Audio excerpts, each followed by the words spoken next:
Back to my channel. তোমরা কেমন আছো? আশা করি সবাই ভালোই আছো। আর দেখতেই পাচ্ছ বৃষ্টির মধ্যেও আমার কাজ চলছে।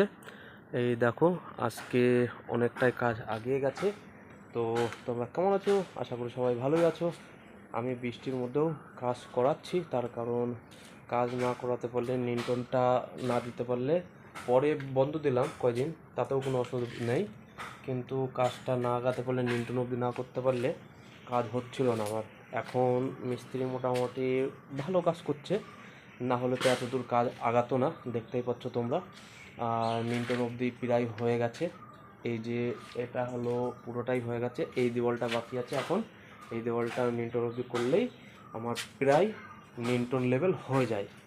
নিয়ন্ত্রণ লেভেল হয়ে যাওয়ার পরে যখন সিঁড়ি করা হবে, এই দেওয়ালটা ভাঙা পড়ে যাবে সিঁড়ির জন্য। সিঁড়ি তখন, যখন সিঁড়ি গাঁথাবো তখন এই দেওয়ালটা ভাঙিয়ে তখন সিঁড়িটা উঠবে।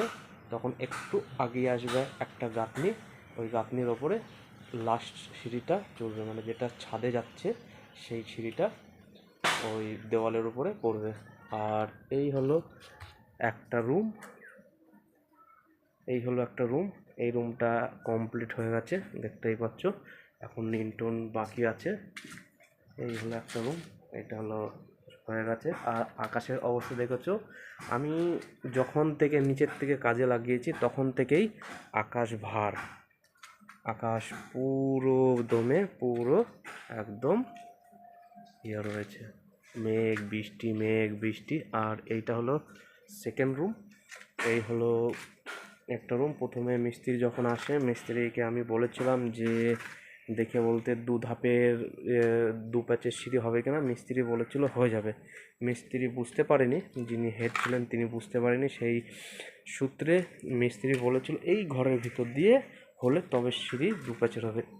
এই পজিশন দিয়ে একটা সিঁড়ি উঠবে, আর এই পজিশনটা দিয়ে ওপরের সিঁড়ি। আমি বললাম তা কী করে হয়? কেউ যদি আসে, আমার তো তখন এই ঘরের ভেতর দিয়ে নিয়ে যেতে হবে। বললো হ্যাঁ, ঘরের ভেতর দিয়ে নিয়ে যেতে হবে, ঘরের ভেতর দিয়ে নিয়ে যেতে হবে। আমি বললাম ঘরের ভেতর দিয়ে নিয়ে গেলে কেমন লাগে দেখতে? একটা মানুষ আসবে, কেউ যদি ঘরে শুয়ে থাকে তাকে উঠতে হবে, ভালো করে ঠিকঠাক করে থাকতে হবে, তবেই তো একটা মানুষ ঘরের ভেতর দিয়ে তখন সিঁড়িটা হবে। তখন মিস্ত্রি বললো তোমার নিজের ফাউন্ডেশন 3 প্যাচের সিঁড়ি রয়েছে, তখন 3 প্যাচেরই হবে। বললাম 3 প্যাচেরই করতে হবে। ওর জন্য এই দেওয়ালটা ভাঙা পড়বে, হালকা চটাক ছিল ভাঙার জন্য। আমি পরে এসে বললাম এখন ভাঙলে হবে না, তার কারণ এখন যে বর্ষা লেগেছে, আমি যদি সিঁড়ি ভেঙে ফেলি, মানে সিঁড়ির চালটা ভেঙে ফেলি, আমার নিচটা পুরো বৃষ্টিতে ভিজে যাবে। ওর জন্য মিস্ত্রি বললো তাহলে ঠিক আছে, এখন যেরকম হচ্ছে সেরকমই থাক, নিয়ন্ত্রণটা দিয়ে এই কাজটা শুরু হবে। তো এই অবধি আমার রয়েছে, এখন দেখা যাক কি হয়। আবার কালকে কি অবস্থায় থাকে, মেঘের ওপরে সব কিছু। আকাশ, আমি যবে থেকে কাজে লেগেছে তোমরা জানো, তখন থেকে বৃষ্টি হচ্ছে। তবুও বৃষ্টির মধ্যে আমি কাজ করিয়ে এখন এই পর্যায়ে নিয়ে এসেছি। তার কারণ আগের মিস্ত্রি যে কাজ করছিল সে আমাকে ফাঁসিয়ে দিয়েছে। ফাঁসানোর কারণ হলো সে একা মিস্ত্রি, বাকি 4টে লেবার আছে, মিস্ত্রি নেই। ও একা একা কত কাজ করবে, এক একজনের কাজ ধরছে আর ছাড়ছে, ধরছে আর ছাড়ছে। তার জন্য মিস্ত্রি মানা করে দিল আমি আর পারছি না। আমি বললাম তুই যদি আমাকে আগে বলতিস তাহলে আমার এতদিন নিয়ন্ত্রণ লেভেল কমপ্লিট হয়ে যেত। তো যতই হোক, অনেক কষ্ট করে মিস্ত্রিকে পেয়েছিলাম। মিস্ত্রি নিয়ন্ত্রণ অবধি প্রায় আমার গাঁথনি কমপ্লিট করে এসছে। এখন নিয়ন্ত্রণটা দিতে হবে, দেখি এখন বৃষ্টি আর কতদিন রয়েছে।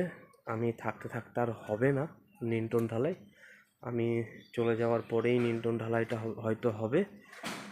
তো কোনো ব্যাপার নেই, নিয়ন্ত্রণ ঢালাইটা আমি থাকি আর না থাকি, নিয়ন্ত্রণ ঢালাইটা তো হয়ে যাবে। তারপরে আবার গাঁথনি চালু হবে, যখন ছাদ লেভেল গাঁথনি হবে তখন দেখা যাবে। এখন তো হোক, নিয়ন্ত্রণ ঢালাইটা দেবো, দেখি আকাশ ওয়েদার দেখে তারপরে নিয়ন্ত্রণটা ঢালাই দিয়ে দেবো। দিয়ে আমার কাজ রয়েছে এখন, আমার নিচে এখনও কাজ রয়েছে, সেই কাজটা করাবো। তো এই আজ দুদিন ধরে তোমাদের ভিডিও দিতে পারিনি, আজকে দিচ্ছি। এই হলো আমার কাজের পজিশন, এই হয়ে দাঁড়িয়েছে এখন। তো আজ এই পর্যন্তই, সবাইকে থ্যাংক ইউ।